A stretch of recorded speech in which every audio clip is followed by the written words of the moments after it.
ನಡೆದರೂ 1/4 kg ಕೂಡ ಸಣ್ಣಗೆ ಆಗಿಲ್ವಾ?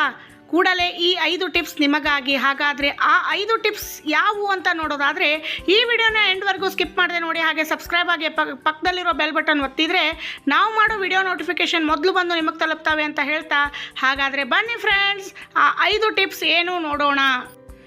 ತೂಕವನ್ನು ಕಳೆದುಕೊಳ್ಳಲು ನಡೆಯಲು ಸಲಹೆ ನೀಡುತ್ತಾರೆ. ನಡಿಗೆಯು ಲಘು ವ್ಯಾಯಾಮವಾಗಿದ್ದು ಆರೋಗ್ಯಕ್ಕೆ ತುಂಬ ಪ್ರಯೋಜನಕಾರಿಯಾಗಿದೆ. ಆದರೆ ತಪ್ಪಾಗಿ ನಡೆಯುತ್ತಿದ್ದರೆ ತೂಕದಲ್ಲಿ ಯಾವುದೇ ವ್ಯತ್ಯಾಸ ಕಾಣುವುದಿಲ್ಲ. ಹೊಟ್ಟೆಯ ಕೊಬ್ಬನ್ನು ಕಡಿಮೆ ಮಾಡಲು ಹೆಚ್ಚಿನ ಸಂಖ್ಯೆಯ ಜನರು ಬೆಳಗ್ಗೆ ಮತ್ತು ಸಂಜೆ ವಾಕಿಂಗ್ ಮಾಡುತ್ತಾರೆ. ಅನೇಕ ಜನರು ಪ್ರತಿದಿನ 4 ರಿಂದ 5 ಕಿಲೋಮೀಟರ್ ನಡೆಯುತ್ತಾರೆ.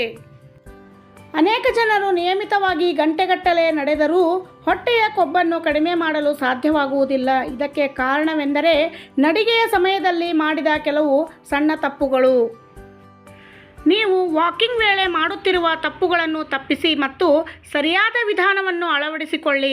ನವದೆಹಲಿಯ PS ಆರ್ಯ ಆಸ್ಪತ್ರೆಯ ಹಿರಿಯ ಆಹಾರ ತಜ್ಞರಾದ ಪೂನಂ ದುನೇಜಾ ಅವರ ಪ್ರಕಾರ, ನಡೆಯುವಾಗ ನಿಮ್ಮ ಸ್ಥಾನವು ಸರಿಯಾಗಿಲ್ಲದಿದ್ದರೆ ನಿಮ್ಮ ದೇಹದ ಮೇಲೆ ಹೆಚ್ಚುವರಿ ಒತ್ತಡ ಉಂಟಾಗುತ್ತದೆ. ಇದು ಹೊಟ್ಟೆಯ ಕೊಬ್ಬನ್ನು ಕಡಿಮೆ ಮಾಡುವುದಿಲ್ಲ ಮತ್ತು ತೂಕ ನಷ್ಟ ಪ್ರಯಾಣದ ಮೇಲೆ ನಕಾರಾತ್ಮಕ ಪರಿಣಾಮ ಬೀರುತ್ತದೆ. ನೀವು ನಿಮ್ಮ ತಲೆಯನ್ನು ಕೆಳಗೆ ಅಥವಾ ನಿಮ್ಮ ಭುಜಗಳನ್ನು ಬಾಗಿಸಿ ನಡೆದರೆ ನಿಮ್ಮ ಬೆನ್ನು ಮತ್ತು ಕಿಬ್ಬೊಟ್ಟೆಯ ಸ್ನಾಯುಗಳು ಸಂಪೂರ್ಣವಾಗಿ ಸಕ್ರಿಯವಾಗಿರುವುದಿಲ್ಲ. ಇದು ಹೊಟ್ಟೆಯ ಕೊಬ್ಬನ್ನು ಕಡಿಮೆ ಮಾಡಲು ಕಷ್ಟವಾಗುತ್ತದೆ. ಸರಿಯಾದ ಭಂಗಿಯನ್ನು ಕಾಪಾಡಿಕೊಳ್ಳಲು ನಿಮ್ಮ ಬೆನ್ನು, ಹೊಟ್ಟೆ ಮತ್ತು ಭುಜಗಳು ಸರಿಯಾಗಿ ಕೆಲಸ ಮಾಡಲು ನೇರವಾಗಿ ನಿಂತುಕೊಂಡು ನಿಮ್ಮ ತಲೆಯನ್ನು ಮೇಲಕ್ಕೆ ಇರಿಸಿ. ತೂಕ ಇಳಿಕೆಗೆ ನಡಿಗೆಯ ವೇಗವು ಮುಖ್ಯ ಎಂದು ಆಹಾರ ತಜ್ಞರು ಹೇಳಿದ್ದಾರೆ. ನೀವು ತುಂಬ ನಿಧಾನವಾಗಿ ನಡೆದರೆ ನಿಮ್ಮ ದೇಹವು ಹೆಚ್ಚಿನ ಕ್ಯಾಲೋರಿಗಳನ್ನು ಸುಡುವ ಅವಕಾಶವನ್ನು ಪಡೆಯುವುದಿಲ್ಲ. ಹೊಟ್ಟೆಯ ಕೊಬ್ಬನ್ನು ಕಡಿಮೆ ಮಾಡಲು ನೀವು ವೇಗವಾಗಿ ನಡೆಯಬೇಕು. ಇದು ಹೃದಯ ಬಡಿತವನ್ನು ಹೆಚ್ಚಿಸುತ್ತದೆ ಮತ್ತು ದೇಹವು ಹೆಚ್ಚಿನ ಕ್ಯಾಲೋರಿಗಳನ್ನು ಬರ್ನ್ ಮಾಡಲು ಸಾಧ್ಯವಾಗುತ್ತದೆ. ವೇಗದಲ್ಲಿ ನಡೆಯುವುದು ತೂಕವನ್ನು ಕಡಿಮೆ ಮಾಡುವುದಲ್ಲದೆ ಹೃದಯ ರಕ್ತನಾಳದ ಆರೋಗ್ಯಕ್ಕೂ ಪ್ರಯೋಜನಕಾರಿಯಾಗಿದೆ.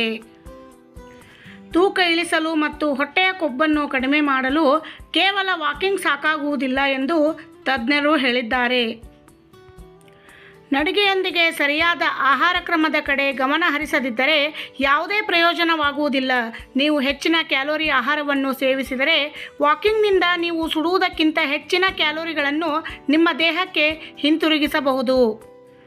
ಇದಕ್ಕಾಗಿ ನೀವು ಸಮತೋಲಿತ ಆಹಾರವನ್ನು ತೆಗೆದುಕೊಳ್ಳಬೇಕು. ಇದರಲ್ಲಿ ಪ್ರೋಟೀನ್, ಫೈಬರ್ ಮತ್ತು ಕಡಿಮೆ ಕೊಬ್ಬಿನ ಆಹಾರಗಳಿವೆ. ನಡೆಯುವಾಗ ತಪ್ಪಾದ ಬೂಟುಗಳನ್ನು ಧರಿಸುವುದು ಸಾಮಾನ್ಯ ತಪ್ಪು. ಇದು ನಿಮ್ಮ ಪಾದಗಳಲ್ಲಿ ನೋವನ್ನು ಉಂಟು ಮಾಡಬಹುದು ಮತ್ತು ನಿಮ್ಮ ತೂಕ ನಷ್ಟ ಪ್ರಯಾಣಕ್ಕೆ ಅಡ್ಡಿಯಾಗಬಹುದು. ನಿಮ್ಮ ಬೂಟುಗಳು ಸರಿಯಾಗಿ ಹೊಂದಿಕೊಳ್ಳದಿದ್ದರೆ ಅಥವಾ ಸರಿಯಾದ ಬೆಂಬಲವನ್ನು ನೀಡದಿದ್ದರೆ ನಡೆಯುವಾಗ ನಿಮಗೆ ಅನಾನುಕೂಲವಾಗಬಹುದು. ಸರಿಯಾದ ಬೂಟುಗಳನ್ನು ಧರಿಸುವುದರಿಂದ ನಿಮ್ಮ ಪಾದಗಳ ಮೇಲೆ ಹೆಚ್ಚುವರಿ ಒತ್ತಡ ಉಂಟಾಗುವುದಿಲ್ಲ ಮತ್ತು ನೀವು ಹೆಚ್ಚು ಕಾಲ ನಡೆಯಲು ಸಾಧ್ಯವಾಗುತ್ತದೆ. ತಜ್ಞರ ಪ್ರಕಾರ ವಾಕಿಂಗ್ ನಂತರದ ಸ್ಟ್ರೆಚಿಂಗ್ ಅನ್ನು ನಿರ್ಲಕ್ಷಿಸುವುದು ಸಹ ದೊಡ್ಡ ತಪ್ಪು. ವಾಕಿಂಗ್ ನಂತರ ಸ್ನಾಯುಗಳಿಗೆ ವಿಶ್ರಾಂತಿ ನೀಡಲು ಸ್ಟ್ರೆಚಿಂಗ್ ಅಗತ್ಯ. ನೋಡಿದ್ರಲ್ಲ ಫ್ರೆಂಡ್ಸ್, ಬರೀ ಮಾತಾಡ್ತಾ ಹಾಗೆ ಸುಮ್ಮನೆ ನಡ್ಕೊಂಡು ಹೋದರೆ ವಾಕಿಂಗ್ ಆಗುವುದಿಲ್ಲ. ನಾವು ಬೆವರಿನ ಮುಖಾಂತರ ನಮ್ಮ ಕೊಬ್ಬನ್ನು ಕರಗಿಸಬೇಕಾದರೆ ನಾವು ಫಾಸ್ಟಾಗಿ ವಾಕಿಂಗ್ ಮಾಡೋದ್ರಿಂದ ನಮ್ಮ ಮೈಯಲ್ಲಿರೋ ಕೊಬ್ಬು ಕರಗುತ್ತದೆ ಅನ್ನೋ ಈ ಇನ್ಫಾರ್ಮೇಷನ್ ನಿಮಗೆಲ್ಲರಿಗೂ ಇಷ್ಟ ಆಯಿತು ಅಂತ ಭಾವಿಸ್ತೀನಿ.